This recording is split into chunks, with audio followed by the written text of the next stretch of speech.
special guest, John Walker M.S. LPC. He's a local therapist in the Dallas area. John, thank you for joining us. Yeah, thank you. Appreciate it. Yeah, Absolutely. A short little trip over here. I just practiced over in the edge of Hearst. So. Oh, good. Cool. And you were mentioning you were seeing clients today, right? Yeah, definitely. Saw a couple today. Pretty slow day. I had some business stuff to take care of. So, but usually about 20, 25 people a week. Oh, cool. Yeah, so full practice. Yeah, definitely. A little bit more than some days. Yeah. So as we get into this, guys, we're going to hear a little bit about John. John has a full practice here in the Dallas area, and I'm generally familiar, but I'm going to get to know John a lot more tonight with his background, and we're going to introduce you guys to just kind of what got you into the field and how it's progressed for you and how you find clients and where people can find you. But why don't we start with just what got you in the field of psychology and the passion behind it? Well, I tell people I've probably had every job on the face of the earth, or I feel like I have. Years and years ago, I'm in my early 60s now, and my undergrad back in 1983 was I was a finance major, and I became a loan officer in a bank. Oh, no way. Yeah, so did that for a lot of years, and needed to get out of it. It was kind of there. I tell people I really enjoyed the financial part of that job, but no one ever told me I'd have to collect the money, and I was not a very good play the heavy guy. Sure. So after a while that got to me. So I got out of that and went into the insurance business for about a year, and then I'm a musician, I'm a performer, and I had played part-time for several years, and things weren't great in the insurance industry at the time I got in, at a poor time. And, I thought, well, if it's going to be like this, I'm going to play guitar for a living. Sure. So I did that for about 15 years. Oh, wow. Yeah. And then got out of that, and I was on the road some performing. And what really brought me to this line of work is I was widowed in 1997. My first wife passed away, and she was a pretty severe alcoholic and died as a consequence of it. So I was kind of put in a really deep grief situation at about 37. Yeah. So that really, made an impression on me. It's kind of, seminal point, where things changed for me. And, that didn't get me here immediately, too. I'm also in recovery now, and it took me a little while to get there. I owned a live music bar for 5 years. Yeah, I saw that when you sent over your information. Yeah, you have quite a history of just different experiences. A bunch of stuff, yeah. And then when I got out of that, I was a realtor for a while, and what really got me into this, I thought, kind of another downturn. It was sort of like the insurance business. So I got in the insurance business when a lot of companies were leaving Texas and underwriting was really tough. And, the housing market took a dip in 2008, and then it took another one in 2011. Yeah. And I thought, I'm riding out this second wave of downturn. I'd like to think about what I really like to do. Yeah. And Tarleton State's where I got my master's from. And I thought, well, I'll go take a couple of courses, and see if I'm suited for it. I tell people, if you'd come to me 15 years ago and said, you're going to go back to grad school, it's like, nope, nope, not me. I don't blame you. Done with school, but got into it and really loved it and saw it was where I belonged. So that's kind of how I wound up here. Yeah, nice. So a lot of the people in my master's program, they were also second career. It's kind of one of those, if you're listening, because we get this question in between shows during the week, like, hey, do people see this as a first career? Because they kind of see, like, I'm on the younger side, and I often talk about, like, I got in at 21 and I've stayed in. But I always share, it's like, and this is why I bring a lot of people on, because they have such different experiences, and therapy is often the second career for a lot of people. And so if you're listening, you're interested in that, John is a living testament to this being a successful second career. Absolutely. Yeah. It's and it took me a little while to get into it, and it took me a little while to find private practice also, because one of, I guess, a big consideration when you're getting into it, maybe later in life, got responsibilities, and getting through school, I worked a couple of part-time jobs, and then when I got out with my degree, I still had to do intern hours. State of Texas wants you to do 3,000 hours. I think they call it an LPC associate now. It was intern when I took it about 10 years ago. Yeah. But I needed to find a good paying job for that, and was fortunate. Found one in South Texas. And I was initially the counselor for seniors group therapy, and then my boss left the outsourcing company that had put the program in the hospital, so I took over for him and stayed there for about a year and a half. And family reasons, my mother passed about a year ago, and we really needed to move back up here. So that's kind of where I landed. I thought, I'm interviewed for a few places, and I had some ideas in mind, and you and I were talking beforehand. I had done a little bit of work at a treatment center here locally, and I thought about being full-time there, but really I kind of felt like my skills would lend more to being in private practice, because I've had run businesses in the past. Sure. And I don't know how it was when you went through your graduate program, but they put the fear in you about taking insurance. It's like, it's just awful. It's just awful, And honestly, I don't spend much time on it at all. It's very cut and dried, what we do as therapists. Yeah. And but I could see where it'd be a little, maybe a stumper for someone maybe with a different background. But I was really lucky. Yeah. And for those who don't have a business background or don't enjoy that kind of stuff, it's not a deal breaker. There's a lot of people out there who will help you with it. Group practice is a good way to go as well.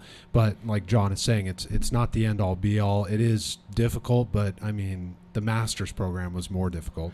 Yeah, definitely. Yeah, that's a really good way to put it, because there's a lot of, there's a lot of resources. There's companies that outsource helping private practice therapists into practice. I think I can't think of anybody by name now, but I know there are some programs where you're not exactly part of their group practice, but you're sort of a franchise to them. Yeah. And that would be a really good way to go, because they provide you your office support and your accounting and those things. If that's not your forte, kind of like you're saying, long story short, it's not prohibited, because you can hand most of that off. Yeah. For sure. Yeah, and with you saying just kind of getting the experience and then finding that you're more suited for private practice. It also, just as I'm listening to you and as we were talking beforehand, it doesn't surprise me either, because you've got the experience in the background, and I imagine that pulls in clients specifically that want to work with you. They read your bio. When I read your biography, that's why I reached out to bring you on the show, and I'm sure you find that people, when they hear your information, they're reaching out and they're eager to do the work. Yeah, and it's one of those things too where it was, in my case individually, it was a real advantage to get into it a little bit later in life, because I've got I think the way my website presents, got a little bit of gray hair, and maybe a little bit more than some other people, that might be locally. So, I think that kind of works to my advantage. It's one of we were talking about doing this as a second career. It really lends itself, because it's it's something a person can do, beyond average retirement age. Yeah. I tell people I'm the fool that went in the music business full time at 31. I'm going to be talking to people when I'm a little old man. Yeah. So, it's kind of like that. Yeah. I talk with my therapist about it all the time. She's kind of at that retirement stage, and then she kept a small caseload. And we talk about that all the time. Is it's just a wonderful career where I just have to sit and talk, and I need to stay sharp, but she's definitely sharp. I mean, she keeps me on my toes, and but she was saying you could do this forever. Yeah. And that's what I found. And we had a couple of really good friends that are LPCs, and and that was kind of their experience with it. One friend, I think she shut her private practice down. I'm not totally sure, but I believe she's probably like maybe 70. Yeah. So it's definitely something you can do, and it's something that I don't know if it's necessarily ageism, but it's it's a field that you can be taken seriously in later in life. Yeah. I think would be a good way to put it. I think that's a really good way to put it. I think it's a respected field, and for a good reason. You know, when you cut through all of the noise, and people have put in the time to be in this career, you know, you find a certain sense of like openness to the human experience, which is just I find a very refreshing and respectable thing to be around in other professionals who take it seriously. Oh yeah. Well, you know, and in this part of life too, there's a lot about self-disclosure in therapy. Yeah. You know, and I find I self-disclose all over the place. Sure. You know, because I got, you know, a lot of people that come in, I've probably mirrored their experience earlier in life. Yeah. But I've got one client I'm thinking of in particular that's living my 1997 right now. You know, so it's kind of like that. Yeah, I find that a lot, especially you know, with us being male therapists. And yeah. Real quick, hey Chance, I'm sorry guys if you can hear the background noise. Can we shut the door by chance? No. Thank you, Chance. Being male therapists, I talk with my best friend who I did my master's program with. He's a male therapist as well, and like how different it is for two dudes to sit down and talk about their feelings. Yeah, I'm sure you've experienced that too, and just kind of like, you know, it's not that guys like you and I have the hardest time in the world talking about our feelings, but in the beginning it's a whole new process of learning how to do that effectively, but also being around a world of men who aren't the best at it. Oh yeah, definitely. And when I was down doing the seniors group therapy down outside of Victoria, Port Lavaca specifically, you know, the generation right before mine saw a whole bunch of John Wayne movies. Yeah. You know, suck it up, just forget about it. And, you know, and that generation before me, my father was a World War II veteran, and, you know, in retrospect, I'm fairly sure my dad had some PTSD that was direct from combat, but it was never spoken of. I can't say that with certainty because it was never spoken about, and that was the norm back then. Yeah, you know, it's with all the grace and respect in the world, the older generations prior to ours, right? Very much the generations that don't say sorry, you know, that don't. It's not that they're not looking at themselves. It's that they're not going to talk about it, even if they did look at themselves. Yeah, it's just the way we're socialized into it, for sure. Yeah, and I'm not so sure it's so much better these days, even though we talk about mental health so much more. I think it's just different. Yeah. I've got a good friend that says, not good, not bad, just different. Yeah. You know, and that's kind of, you know, where it lands, I think.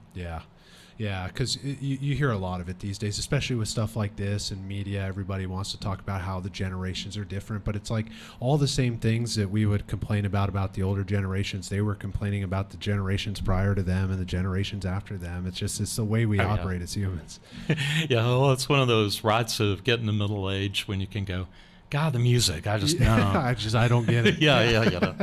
You know, I had that moment with Led Zeppelin with my folks, you know, so it's like, yeah. What kind of music were you playing? I did mostly singer-songwriter. I performed some at the Kerrville Folk Festival. Oh, okay. They have, how I got involved in that was back in 1986. I was on the New Folk stage for them. Okay. They'd pick 40 singer-songwriters, and I was on that, and it kind of was my entree into, you know, really kind of what got me touring later on. Yeah. Because I just loved the music, and then, you know, it's kind of over a long period of time, I was, you know, straight on a guy that was a loan officer in a bank when I found that. Yeah. And then slowly over time, I understood that, well, this can be a vocation. Yeah. You know, and it was a really fulfilling one for a while. I imagine. Yeah, I work with a few young musicians, and of course the landscape there has changed. I think with the passions behind it, they're not playing guitar and singer-songwriter, they're doing more like house music and stuff. Yeah, exactly. But I have a few that are pretty successful with it, and they love it. They love it. Yeah, it's just you know, it's kind of one of those things you can't stop doing. Yeah. And fortunate to have a lot of friends doing that too. In fact, I was just right before we went on, I was texting a friend of mine saying, yeah, we're in your town tonight. And it's like, well, I'm spoke for, so. Yeah. Nice. Yeah, and so you mentioned earlier that you've done some work with older generations, which comes with a lot of grief and loss, and kind of mirroring some of those experiences to be able to help people navigate it. And I'm curious if you could just shed some light on, kind of what your experience in that has been working with people who are experiencing loss, and just kind of, words of encouragement you might give to those who listen to this show.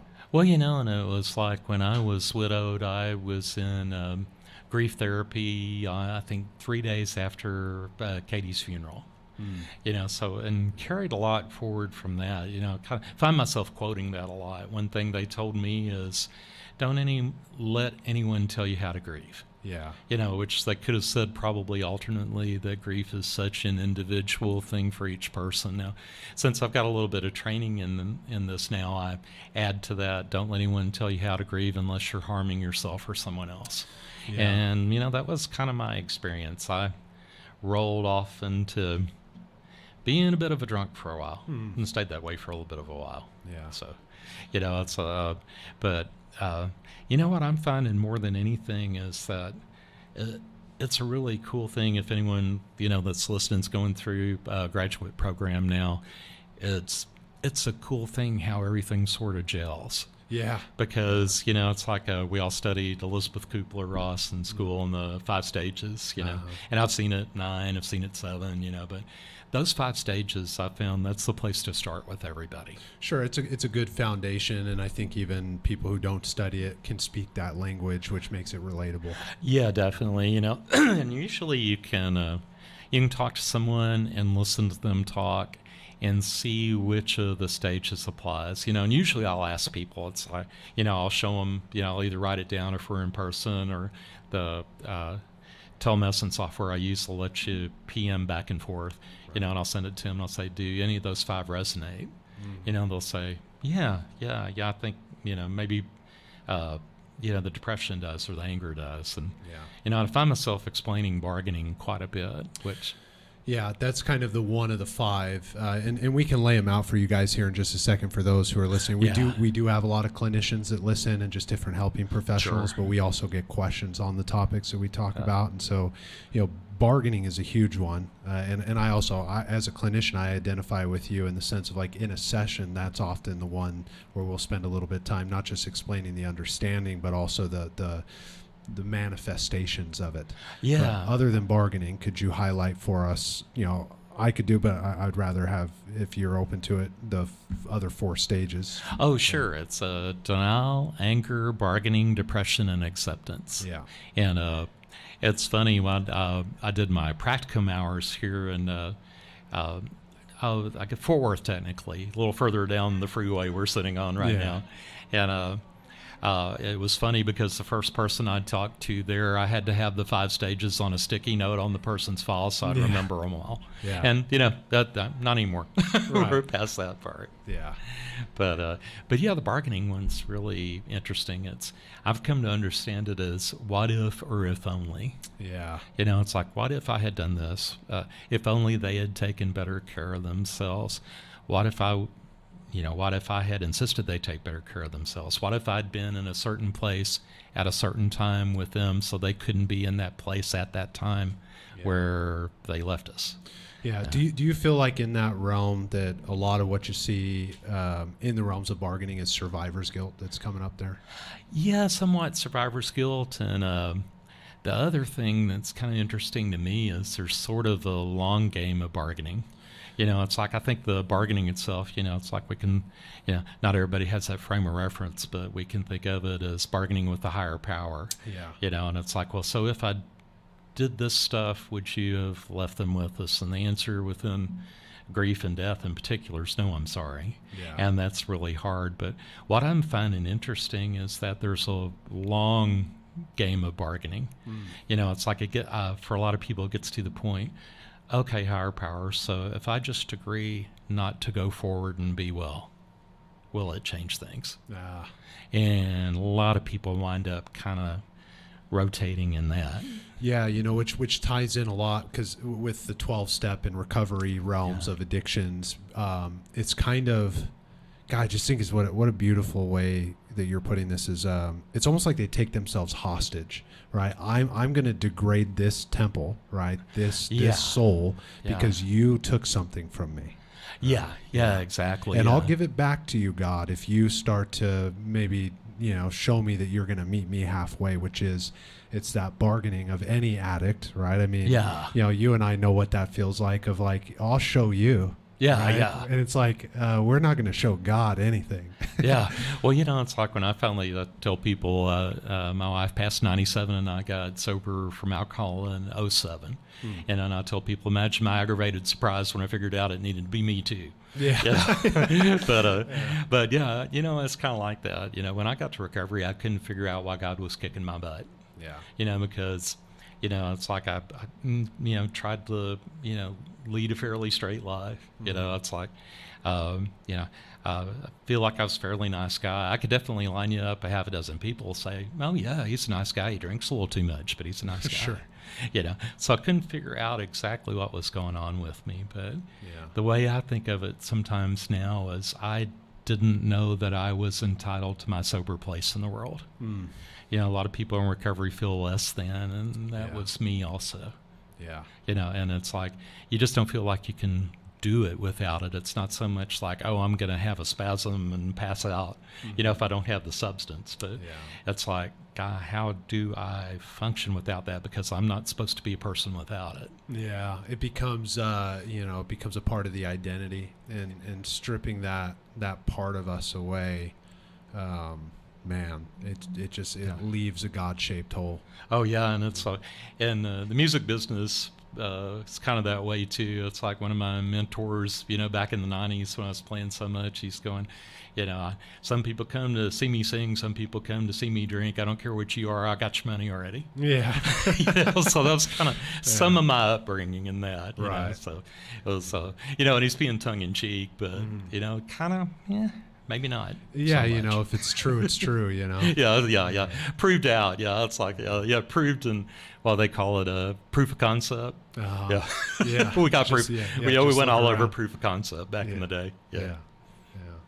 And just with the worthiness that you're talking about, when you were talking to the listeners a moment ago and just kind of sharing like, hey, look, if you're in a master's program or you're thinking about it, and I think a note to share is like, if you're struggling and you want to do this stuff, man, you're in good company. We are wounded healers, and on this side of the table, we're ready to welcome you in with open arms. And when you were saying the way it gels, not just in the way of like the way a grief and loss process gels, but the way our careers gel when we take care of ourselves and embody that worthiness and walk with people as they find theirs.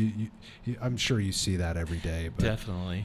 And as I think if someone's kind of maybe towards the end of a graduate program, you begin to feel it, because there's not an awful lot of, or at least where I went, there's really not any coursework in how do you go about sitting down with someone. I mean, I had a 48-hour master's program. It must have been probably 30, 35 hours, and we were beginning to sit down with one another and kind of train on one another.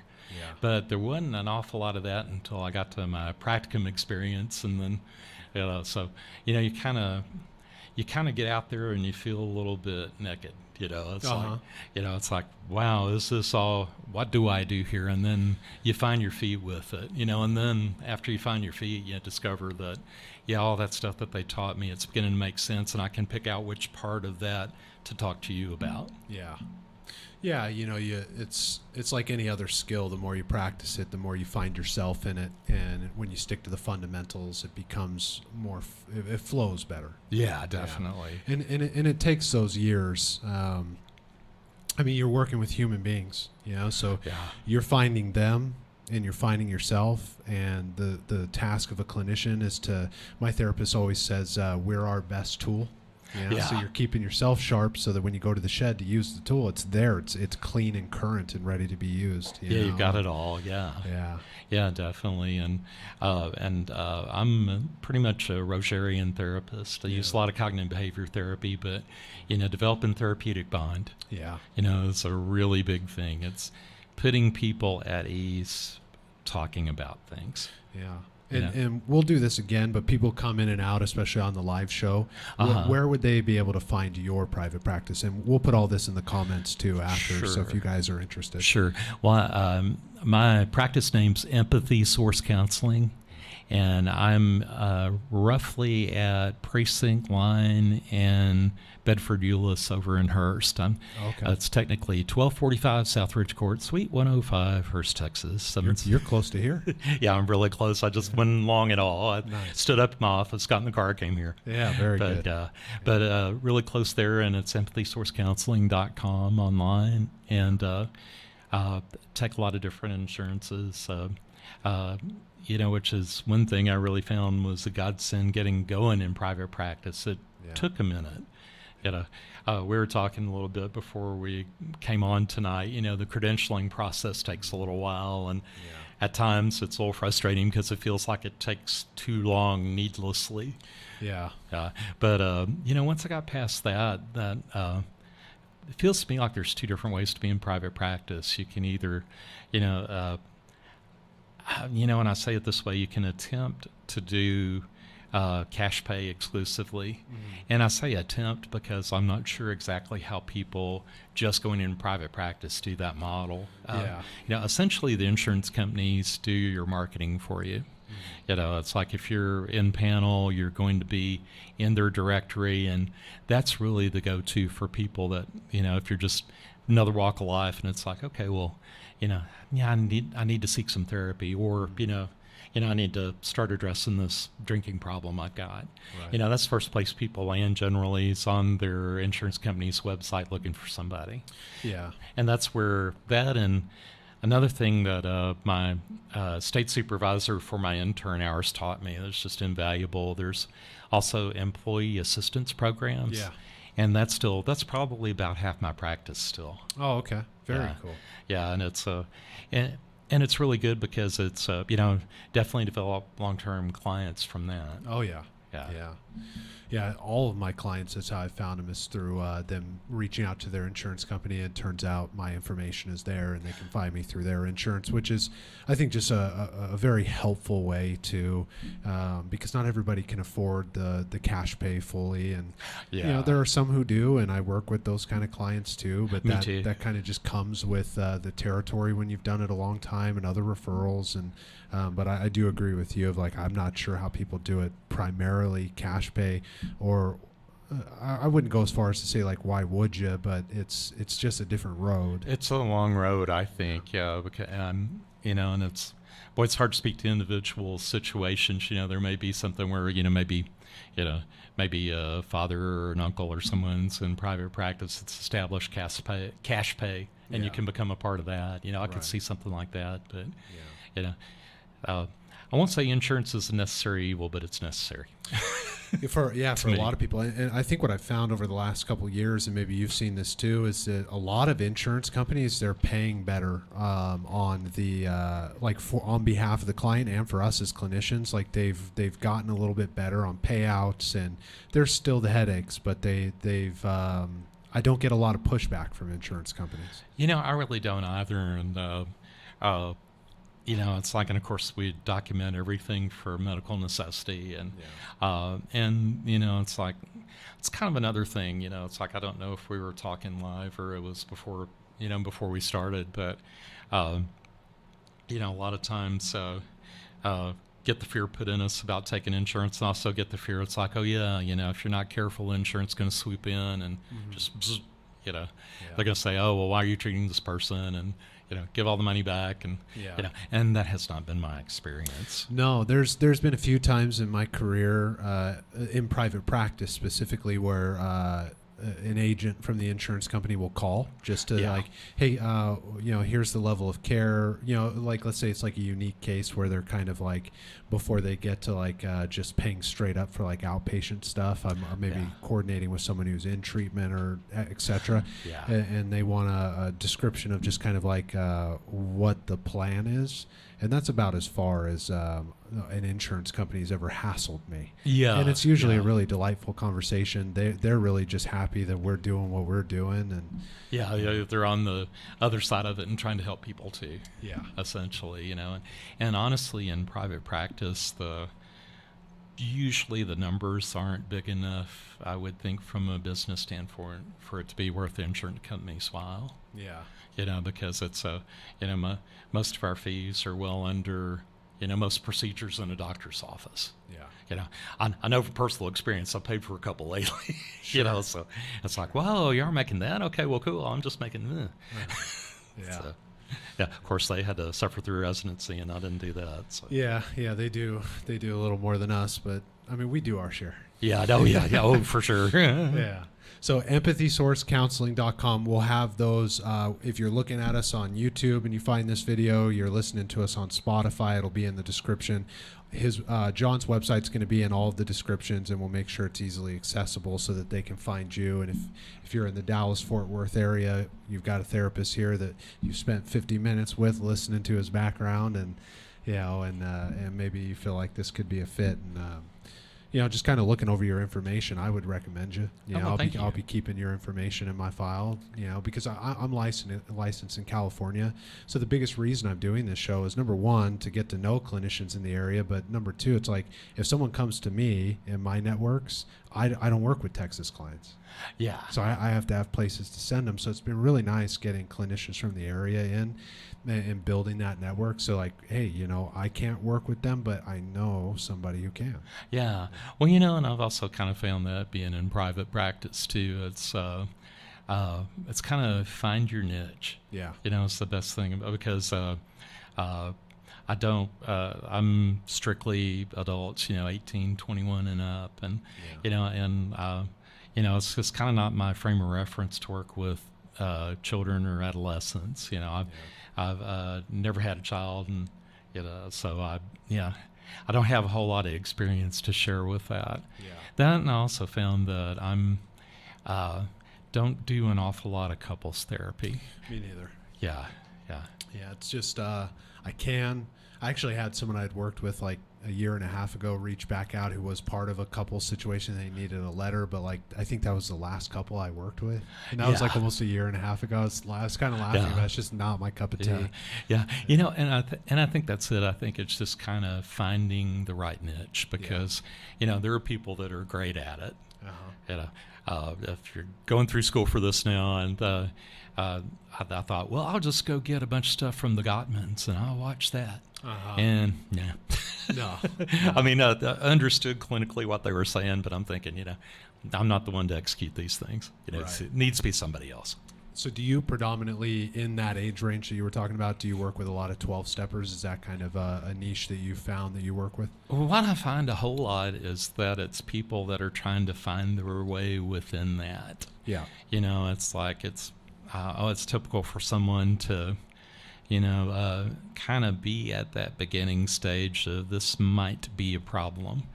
And need to talk to someone, and and honestly, that might be a person that's not quite comfortable walking into a 12-step room and sitting in the back. It's like or maybe even have an aversion to it. Of course, 12 steps is our spiritual program, and a lot of times that gets mistaken for religion. Yeah, a cult. Yeah, exactly. Yeah. I've heard it all. Yeah. What's the old saying? There's a saying in the rooms that religion is for folks who are afraid of hell, and spirituality is for folks that have already been there. Yeah. And that was kind of my experience with it too. Yeah. But there's people that have an aversion to that would rather talk to someone one-on-one, at least initially. Yeah. And I try to hold the door open wide, because I've done a little bit of treatment center work, and it's like I tell people, those were usually what we call an open group, where people come and go, and we bring somebody into the group, and I'd say, well, the thing is, I got sober through the 12 step, so you hear me saying an awful lot of 12 step, you hear me say an awful lot of sayings from 12 step, Yeah. but I also recognize it's not the only way to get there. Yeah, when someone comes in and they're like, and you said it earlier because we see it in the intakes all the time. I want to get a grasp on this drinking problem, right? So it's not quite identified as a powerlessness problem yet, and we know the journey that it takes just admitting any shortcoming or character defect for any human, right? So keeping that open heart. Someone comes into you, John, and they're in that place. They're not quite sure about 12 steps. How do you? What's the approach that you take in the sense of what you were saying of like it's not the only way, right? But it is a very proven way. What's your navigation? Are you testing to see if they're going to go into the rooms? Do you leave it open for them to decide? I've heard a million different ways. I'm very curious and interested in the way you approach your clients. Well, usually what I'll do if it's somebody that's in that position, it's like, essentially a lot of people present for therapy and it's like, am I an alcoholic or am I not? Yeah. Am I a drug addict or am I not? And it's one of those things where I think the first step of the 12 steps is the line.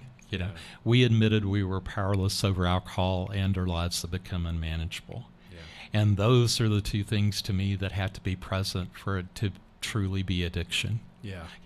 And then usually, if like the answer to both those questions is yes, and the person's willing to come to that, then, pardon me, just a second. No worries. But, next thing about that is, where do we go with that information? Yeah. And like you say, it's like whether or not the person's open to going 12-step or, whether we need to try to find a different approach for them. And another thing I think that kind of goes across both of those directions is the disease aspect of alcoholism. Yeah. It's like the AMA recognized alcoholism as a disease in 1960. Yeah. Yeah. And that lines up with my personal experience really well because, my first wife and I, she's a girl I met when I was 25, fell in love with and got married. And, we had a good relationship. We had a good marriage. I loved her and she loved me. And I would swear to you that she would never lie to me about anything with the exception of drinking, which she did over and over and over again, went to great lengths to hide it, went to great lengths to hide the shame. And that put me, it's like in the education, there's some debate, I guess, even still, is it a disease or is it not? And the thing is, I'm firmly in the disease model camp because that's the only way I could put my first wife's behavior in my head. She's got to be sick. If this is what's going on, she's got to be sick because I know this isn't in her heart. Well, and I think there's something really powerfully true about what you just stated, just from the standpoint of when you really sit down with someone, family member affected or the person struggling on that side of the aisle, these are the things you hear over and over and over again. It's like, I can't imagine them doing this. I couldn't see this person, and I'm obviously in the camp that it's a disease model, and I'm also of the camp of with the exception of maybe sociopaths, which is a very small percentage of the population. Very, people are inherently good. Yeah, they just sometimes make bad decisions. Yeah, well, and I think that's probably the next thing to kind of attend to. When someone's decided, well, I really do need to pursue treatment and try to be sober. I think that's the next thing is there's an awful lot of shame involved in that. Yeah. It's like a lot of people of course, Brene Brown in our field is, pretty well recognized. And I like what she says about guilt and shame, and I add to it a little bit. Yeah. She says that guilt is we did something wrong, and shame is we are wrong, just as human beings. And what I add to that is we are not wrong as human beings by definition. Yeah. We're just some of our experiences. Most of us doing the best we can. Yeah, and that's a lesson from the big book of Alcoholics Anonymous that I absolutely love. When you study it and apply it to your life, and they're talking about however you identify your higher power, turning your life over to fill the role that your higher power wants you to fill. Yeah. And then that answer is given on page 133, where it says the role for you from your higher power is to be happy, joyous, and free. Yep, exactly. Yeah, period. End of story. Well, and I think kind of talking within 12-step, I may have a little bit of explanation for folks, that think, oh, wow, this is a religious program. It's like, what's God's will? Are we going to, throw up the lightning rod and hope we catch it? What's that? But to me, it's kind of has a little bit of mindfulness involved in it. Yeah. Because we're yesterday's history and tomorrow's a mystery. We're kind of the sum of our experiences, and it's like that implies live in the moment. And live in the moment, it's like, well, yeah, be carefree, blow everything off is what that implies. And that's not really it. No. Because we're the sum of our experiences. What brought us here. And I think about the best way I heard the future part described. One of my clients said one time, you got to look up or you're going to run into the wall. It's like we can't just completely blow the future off, but if the closer we can get to that, it can rob the past of its power over us and rob the future of its fear. Yeah. And within that, all any of us can do is wake up in the morning and try to do the next right thing till we go to sleep at night. Yeah. And I always say attempt, because that's, we're going to fail sometimes, but I think that's get kind of way off into 12-step. I think that's where the third step is, like, do God's will. If we're it's kind of one of those things, if we come up to a fork in the road and we go right or left and we determine the next right things go left, and then come to the next one and it's right or left and we go left. Then we come next one, right or left, and we go left. Then apparently we're supposed to be going left. So it's like that. I think that's how we discover what the will of a higher power is just trying to incrementally do the next thing. Yeah. Yeah, I was talking with one of the other hosts the other day about this, and when it really changed for me in my healing process and turning my life over to my sense of a higher power, it didn't always pan out the way I wanted it to look, but it panned out, and life was better.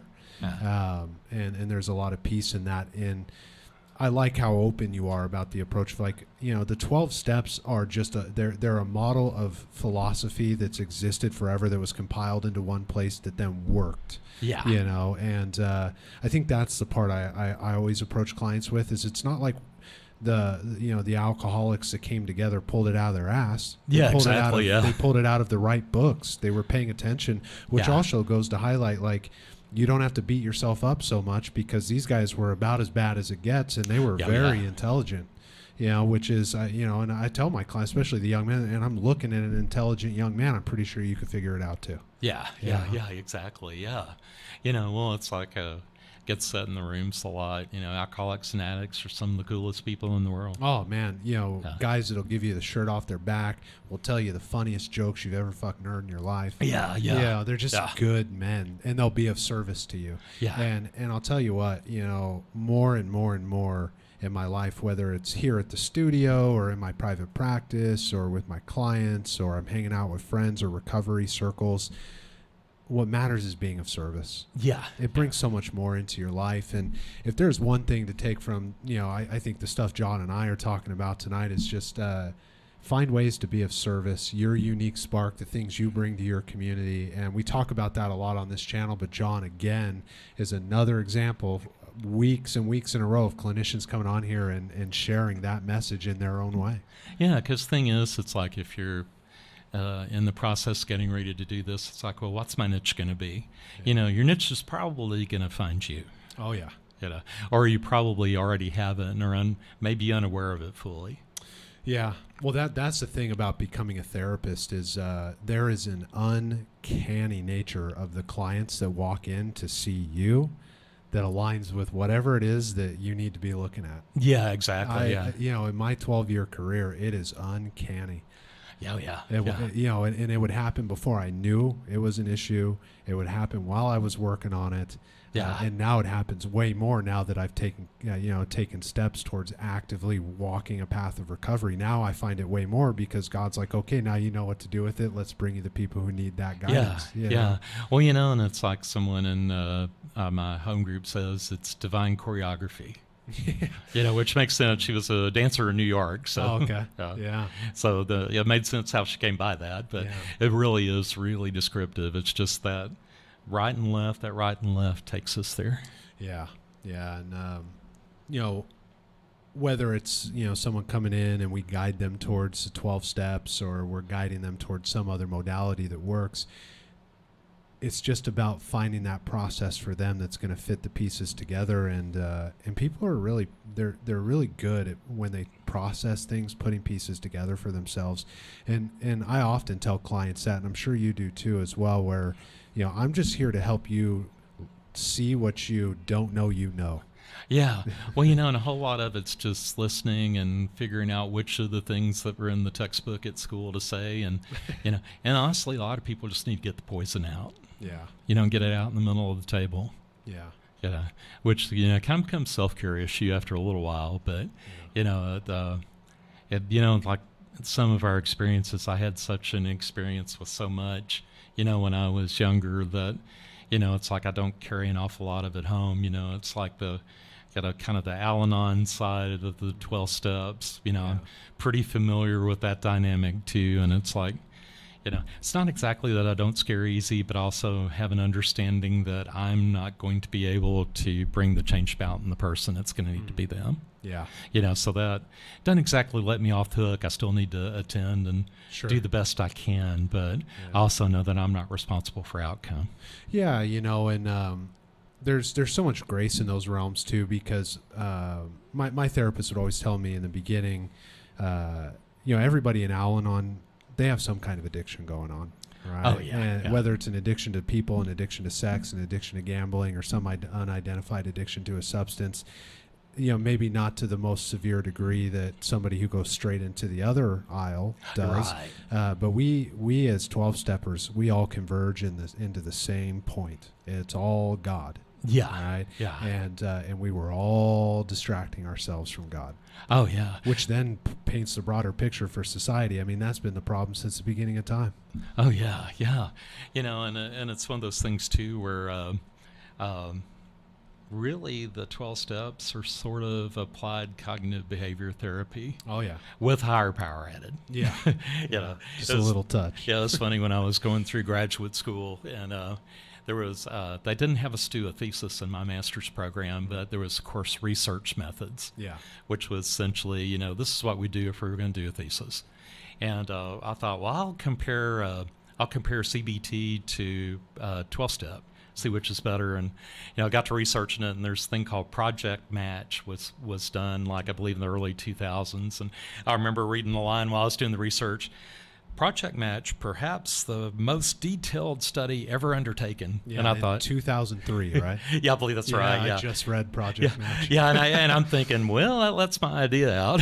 Yeah. So I had to alter a little bit, but it's like the results of that, as I recall, were kind of AA by a nose. Yeah. It's like I think they checked back with people 3 years to see if they had continuing sobriety, and like 34% for AA and 32% for CBT. Yeah. So they're equally viable. And like I say, I feel like there's a lot of places where, we're providing people, a different way to think and a different way to act in regard to their feelings. Yeah. And what I liked about Project Match too, because my dissertation is on the brain disease model, and how we need up to 36 months for the brain to heal after substance use. Yeah. And with Project Match, really the only deviance in the percentage, and I'm sure you saw this too, was that within the first 6 months, if the person can stay sober, the percentages match up for whatever modality you're doing for recovery. Yeah. With slight higher percentages for 12-step programs. But if that person relapses within that first 6 months, their attempts to get back into long-term recovery are just demolished. Yeah. It's one of those things where, I'll tell people eventually you get to where you're running out in the open field with it, where it stops being a daily struggle. Yeah. And it probably takes a year, to get to that. Yeah. It's, what do they tell us in the rooms? No dating for the first year. And, and everybody gets up in arms. But when I work with a lot of young dudes who, like, they're girl crazy, I tell them, say, look, it has nothing to do with the girls. Look, our deviation from God had nothing to do with sex, it had nothing to do with girls, it had nothing to do with the substance, it had everything to do with you turning away from your higher power. Yeah. And that year of being on the straight and narrow is all about teaching you how to make better decisions. Yeah. That's it. Yeah.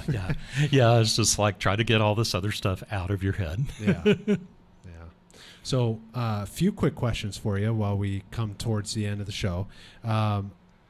Community-wise, in the area, outside of 12-step programs, what would be kind of like a go-to recommendation for someone to get connected with a community? Well, I would say another good alternative is Celebrate Recovery. Yeah. And it's pretty much akin to the 12 steps. Now, to be fair, I've never attended a CR meeting, Yeah.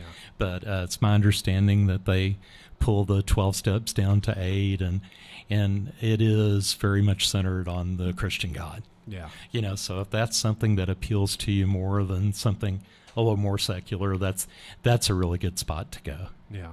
You know, and otherwise just, you know, I think individual therapy. Yeah. Fair enough. Yeah. Last question. What is your favorite childhood cartoon? Oh, it's a Roadrunner. Roadrunner? Yeah, because it's suspend disbelief. You know, it's like the coyote can be behind the Roadrunner, go off the 10,000-foot cliff, have a 1-ton weight fall on him, and he's back for the next scene. Yeah. You don't see the recuperation time, nothing. Yeah. And how would Roadrunner benefit from coming to see you for therapy? Well, he'd understand Coyote better, probably. Yeah, he's codependent of the Coyote. He's not happy. I'm not happy. Yeah. Found to be. Absolutely. So why don't we just one more time shout out your website and anywhere that they can find John Walker LPC. Sure. It's empathysourcecounseling.com, and I'm at, it's okay to give phone number? Yeah, absolutely. Sure, 817-952-9962. All right. And we will have all of John's contact information up there for you when this goes on all the other platforms and in the comments for the Facebook section. Thank you guys for tuning in. You'll see in the comment section a link to the book, Breaking the Cycle, Understanding Generational Alcoholism. If you're interested in picking that book up, it just went live on Amazon, and you'll find the link in the comments. Other than that, thank you. We break the cycle together, and we'll see you next week at 7 o'clock. Take care. Good night.